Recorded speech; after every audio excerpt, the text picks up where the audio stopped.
Student હું છું રાજગુરુ અને આજે આપણે જોવાનું છે બીકોમ સેમ 2નું બિઝનેસ એકાઉન્ટિંગ 2 એમાં આપણે યુનિટ નંબર જે છે એ 5મું જોઈ રહ્યા છીએ। એમાં આપણે જે એ ભાગ છે આપણો એમાં આપણે જે શેર મૂડીનું વિભાગીકરણ અને એકત્રીકરણ બરોબર છે। આજે આપણે જે 25માં પૂછાઈ ગયેલું છે દાખલો એકત્રીકરણ અને વિભાગીકરણનો એ જોવાનો છે। તો શું કહેવા માંગે છે, આપણને કીધું છે કે ભાઈ નીચેના વ્યવહારોની આમ નોંધ લખો। એમાં પહેલી આપી છે આપણને એક્સ કંપનીની શેર મૂડી ₹100 એવા 65,500 શેરોની બનેલી છે। કંપનીએ આ શેરોનું દરેક ₹20નો તેવા ઇક્વિટી શેર અને દરેક ₹20નો તેવા 12%ના પ્રેફરન્સ શેરમાં 4:1ના પ્રમાણમાં વિભાગીકરણ કરવાનું નક્કી કર્યું। 14%ના 80,000 પ્રેફરન્સ શેર દરેક ₹25નો એક એવાનું 15%ના 20,000 પ્રેફરન્સ શેર દરેક ₹100નો એવા એક શેરમાં એકત્રીકરણ કર્યું। આમાં વિભાગીકરણ કર્યું, અહીંયા એકત્રીકરણ કર્યું। વાય કંપનીએ 9,600ના ઇક્વિટી સ્ટોકના બદલામાં ₹10નો એક એવા 1,000 ઇક્વિટી શેર આપ્યા। ઝેડ કંપનીએ 10નો એક એવા 10,000 ઇક્વિટી શેરનું 92,000ના ઇક્વિટી સ્ટોકમાં રૂપાંતર કર્યું। બરાબર, એટલે કે અહીંયા આપણને વાય અને ઝેડ અલગ અલગ કંપનીઓ આપી છે, અહીંયા આપણને અલગ અલગ માહિતીઓ આપી છે। આપણે દરેકની શું કરવાની છે તો કે આમ નોંધ કરવાની છે। તો આમ નોંધનું મેં છે એ આપણે જે રેગ્યુલર ફોર્મેટ છે એ બનાવી લીધું છે, બરાબર છે। અને તમે દરેક જે છે એ નોંધની દરેક વ્યવહારની છે અલગ અલગ નોંધ કરું તો પણ ચાલે, પણ પ્રિફર આપણે જે છે એ પત્રક કરવાનું છે। ચાલો, તો પહેલી નોંધ આપણે આવશે, શું આવશે તો કે આપણે જે વિભાગીકરણ કરીએ છીએ સ્ટાર્ટિંગમાં એ શું કહે છે તો કે કંપની દરેક શેર મૂડી 65,500ની છે।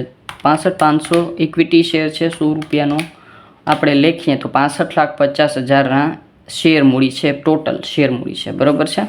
અને એમાં એને શું કીધું છે તો કે આ જે શેર મૂડી છે ને અને શેરની બનેલી છે એમાં આપણે 20નો તેવા ઇક્વિટી શેર, બરાબર, એક ₹20નો એક એવા ઇક્વિટી શેરના ભાગ પાડવાના છે અને 20નો તેવા 12%ના પ્રેફરન્સ શેરમાં ભાગ પાડવાના છે। કેટલા પ્રમાણમાં તો કે 4:1ના પ્રમાણમાં। એટલે અહીંયા પહેલાં આપણે લખશું શેર મૂડી ખાતે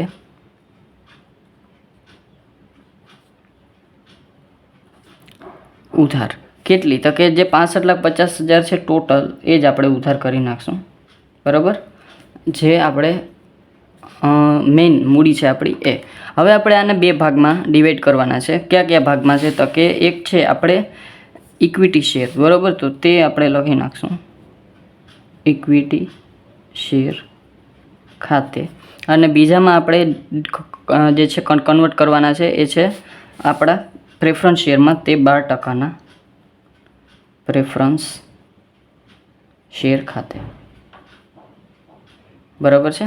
કેટલા રૂપિયાના છે તો કે શેર મૂડી આપણી કેટલાની છે તો કે દરેક ₹100ની બનેલી છે, એટલે ₹100 લખ્યા આપણે આપ્યા, બરાબર। પછી આપણે આ કેટલાના બનેલા છે તો કે પહેલાં તો આપણે એને 4:1માં ડિવાઈડ કરી નાખીએ તો 65,50,000 એને ગુણ્યા 4 એને ભાંગ્યા 5 જ કરી નાખીએ એટલે પ્રેફરન્સ શેર આવશે આપણી પાસે 13,10,000, બરાબર, 13,10,000 અને એને ગુણ્યા 4 કરશું એટલે આપણી પાસે આવશે ઇક્વિટી શેર 52,40,000ના, બરાબર। હવે આ કેટલા રૂપિયાના છે તો કે આપણે કેટલા ઇક્વિટી શેર છે ને એનું કાંઈ કામ નથી, આપણે માત્ર જે પૈસા છે ને એનું જ કામ છે। તો આ ઇક્વિટી શેર છે ₹20ના અને પ્રેફરન્સ શેર એ કેટલાના છે તો કે એ પણ ₹20ના જ છે, બરાબર। તો ₹100નો આ ટોટલ થઈ જશે, આ ₹20 થશે કે કેટલા થાય ખાલી આપણે જોઈ લઈએ તો આ થશે 2,62,000 અને 13,10,000 ભાગ્યા 20 એટલે આ થશે 65,500, બરાબર છે। ચાલો, તો 65,500 એ ચાલો, તો આ વસ્તુ થઈ ગઈ, બરાબર। ₹20નો શેર છે એટલે 65,500 તમને એમ થશે સર એ તો ટોટલ છે પણ એ ₹100ના છે, બરાબર, એટલે આપણે અલગ આવ્યા। ચાલો, તો આ વસ્તુ થઈ ગઈ આપણું પહેલી આમ નોંધ। બાજુમાં આપણે લખવાનું થશે જે છે એ શેર મૂડીને ઇક્વિટી શેર, હું તો ટૂંકમાં લખું છું, તથા પ્રેફરન્સ શેરમાં વિભાગીકરણ કર્યું તેના, બરાબર છે। આપણે જે આમ નોંધ લખી એ તો જે છે એ આપણે લખી અને જે બાજે લખ્યું છે એ મેં ટૂંકમાં લખ્યું છે, તમારે આખી ઇન્ફોર્મેશનને ધ્યાનમાં લઈ અને તમારે બાજે લખી નાખવાનું, બરાબર।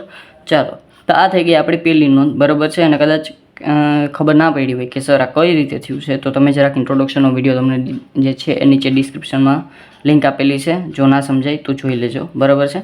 આપણે જેને કન્વર્ટ કરવાના છે એ નીચે અને જે મેઇન છે એ આપણો ઉપર, એટલે કે જે ઉધાર આપણે જેમાં કન્વર્ટ કર્યા છે એ જમા.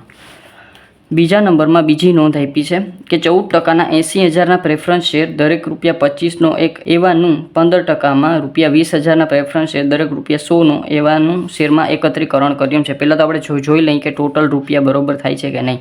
તો 80,000ના 25 રૂપિયા લખ્યા તો 20 લાખ રૂપિયા, બરાબર છે. અને અહીંયા આપણા 20,000 100 રૂપિયા લખે, એટલે કે એ પણ થઈ જશે 20 લાખ. એટલે કે પૈસામાં કાંઈ ચેન્જ કર્યો નથી, એટલે કે વટાવ કે પ્રીમિયમ એવું કંઈ છે નહીં, માત્ર આપણે કન્વર્ટ જ કરેલા છે. તો કેમાંથી શું કન્વર્ટ થાય છે, તો કે 14%ના પ્રેફરન્સ શેર હતા, બરાબર છે, એમાંથી આપણે 15%ના આપણે પ્રેફરન્સ શેરમાં કન્વર્ટ કરેલા છે. તો 14%ના પ્રેફરન્સ શેર ખાતે ઉધાર,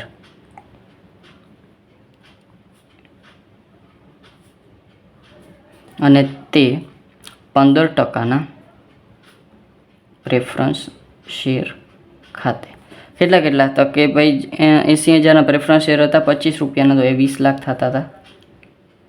અને આ 20,000ના પ્રેફરન્સ શેર 100ના હતા, એ પણ 20 લાખ થતા હતા. બસ થઈ ગયા આમનો, બરાબર. આ સિવાય બીજું કાંઈ છે નહીં, બરાબર. એટલે આપણે કીધું કે 14%ના પ્રેફરન્સ શેરનું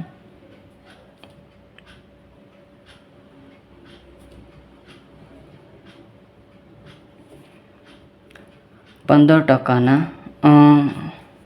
પ્રેફરન્સ શેરમાં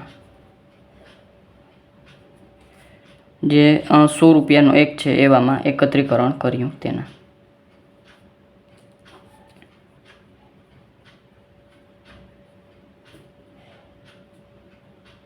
બરાબર. આમાં કાંઈ લાંબુ છે નહીં, બાજુમાં થોડુંક તમે જે છે એ જે પ્રાઇઝિંગ ને બધું લખો તો વધારે સારું. પછી છે ત્રીજા નંબરમાં ત્રીજી નોંધ, વાય કંપનીએ 9,600ના ઇક્વિટી સ્ટોકના બદલામાં ₹10નો એક એવા 1,000 ઇક્વિટી શેર આપ્યા, બરાબર. હવે વાય કંપની શું કરે છે, તો કે 9,600ના ઇક્વિટી સ્ટોક હતા અને 1,010 રૂપિયા લેખે આપણે છે એ ઇક્વિટી શેર શું કર્યા છે, આપ્યા છે. એટલે કે સ્ટોક હતા અને આપણને શેર આપેલા છે. કંપની છે એ પહેલાં શું કરે છે, તો કે સ્ટોક હોય છે, તો અહીંયા આપણે લખશું ઇક્વિટી સ્ટોક હતો કે ખાલી હતો, તો ઇક્વિટી સ્ટોક હતો, તો અહીંયા આપણે લખશું ઇક્વિટી સ્ટોક ખાતે ઉધાર, બરાબર. કારણ કે એ હતો અને એમાંથી આપણે કન્વર્ટ શું કર્યું છે, તો કે ઇક્વિટી શેર, તો તે ઇક્વિટી શેર ખાતે કેટલા રૂપિયાનો, તો કે અહીંયા આપણે સ્ટોક હતો એ કેટલાનો હતો, ઇક્વિટી શેર નહીં, પણ આપણે એની સાથે સાથે આને આપણે પાછું જ કરી નાખીએ. અહીંયા હું પાછું કરું છું, ઇક્વિટી સ્ટોક ખાતે ઉધાર, બરાબર. કેટલાના ઇક્વિટી સ્ટોક હતા, તો કે 9,600ના, બરાબર.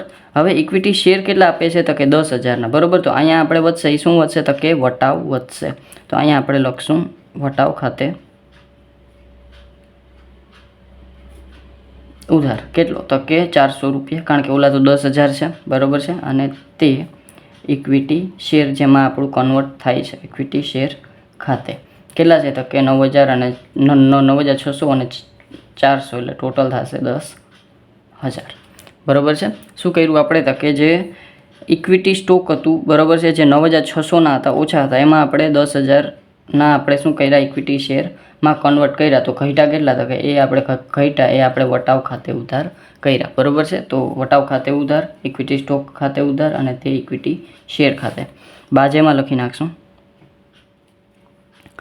જે છે એ ઇક્વિટી સ્ટોકના બદલામાં શેર આપ્યા તેના.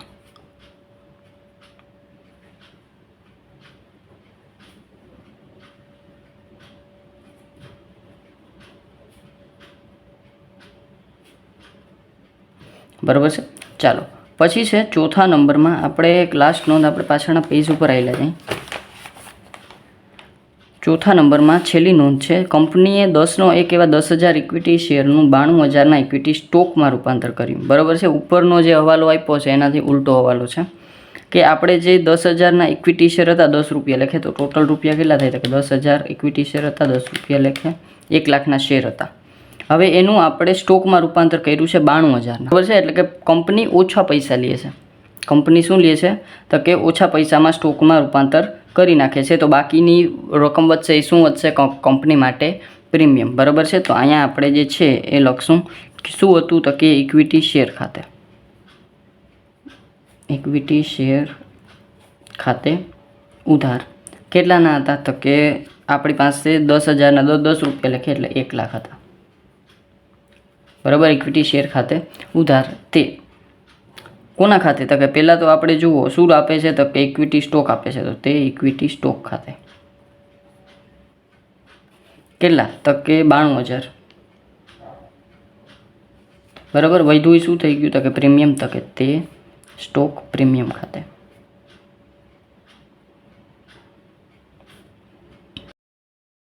કેટલા વધ્યા હતા કે 8,000. બરાબર. 8,000 આપણે શું આવ્યા તો કે પ્રીમિયમના આવ્યા. તો બસ આ જ થઈ ગયું. પછી આપણે બાજે લખી નાખવાનું છે કે ભાઈ ઇક્વિટી શેરમાંથી આપણે ઇક્વિટી સ્ટોકમાં જે છે એ શું કર્યું? રૂપાંતર કર્યું તેના. બરાબર. બસ થઈ ગયું. કાંઈ નથી. બરાબર થઈ ગયો ચોથો આપણો જે છે એ હવાલો. અને આ થઈ ગયા આપણે 4 નોંધ. બરાબર છે. તો આ હતો આપણો 2024માં પૂછાયેલો દાખલો. બરાબર છે. એકદમ ઇઝી હતો જો આપણને કોન્સેપ્ટ ખબર હોય. બરાબર છે. જે સ્ટોકમાં રૂપાંતરના, શેરમાં રૂપાંતરના. બરાબર છે. તો એ તમને જો ખબર હોય તો આપણે આ રીતે આપણે છે એ ઇઝીલી કરી શકશું. બરાબર. છતાં તમને કાંઈ ના સમજાણું હોય તો મને કોમેન્ટ બોક્સમાં પૂછી લેજો. અને જો વિડીયો ગમે તો તમને ખબર જ છે લાઇક શેર સબસ્ક્રાઈબ જરૂરથી કરી નાખજો જેથી કરીને આવતા વિડીયોઝ તમને સરળતાથી મળતા રહે. Thank you.